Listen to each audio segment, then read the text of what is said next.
Very beautiful, right? This is a beautiful face of one adult. And this is the facial primordium at the end of the 4th week. Could you imagine that this beautiful face derived from this ugly facial primordium? The facial primordia appear early in the 4th week. There are 5 prominences contributing to the formation of the face. And here is frontal nasal prominence. Is formed by the proliferation of mesenchyme ventral to the brain vesicle. And here are paired maxillary prominences, and here are paired mandibular prominences. They all belong to the first branchial arches. These 5 prominences constitute the boundary of the primitive mouth. The primitive mouth is also called stomodium. Initially, the stomodium is covered by oropharyngeal membrane. Only ectoderm and endoderm, no mesoderm. As the 24th day, the oropharyngeal membrane is broken. The primitive gut is connected with the primitive oral cavity. This is the head as the 4th week. By the end of the 4th week, nasal primordia develop on both sides of the frontal nasal prominence. Here are local thickenings of the surface ectoderm, called nasal placles. Initially, these placles are convex. During the 5th week, the nasal placles invaginate to form the nasal pits. Mesenchyme in the margins of the placles proliferates, producing horseshoe-shaped elevations. The prominences on the outer edge are the lateral nasal prominences. The prominences on the inner edge are the medial nasal prominences. These nasal prominences surround each nasal pit. Moreover, each nasal pit is connected with the stomodium by a groove.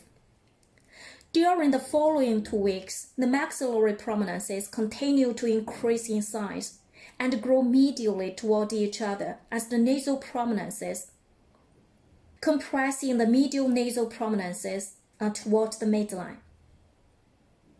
Subsequently, the maxillary prominence meets and fills with the lateral nasal prominence. The maxillary prominences continue to grow medially. They meet and fuse with the medial nasal prominences. As the medial nasal prominences merge, they continue to grow downward, forming the middle part of the upper lip. This is philtrum. Thus, the upper lip is formed by medial nasal prominences and the maxillary prominences, in which medial nasal prominences form the apex of the nose and the philtrum. The maxillary prominences form the upper cheek and most of the upper lip. The lateral nasal prominences don't participate in the formation of the upper lip and form the side of the nose. The frontal nasal prominence forms the forehead and the root of the nose, compressing the nostril face downward. Mandibular prominences grow medially and merge at the midline, forming the lower lip and the lower jaw.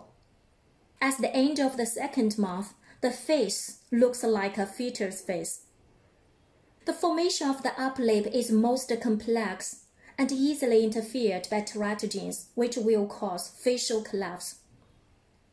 The most common congenital anomaly is cleft lip, which results in abnormal facial appearance and defective speech.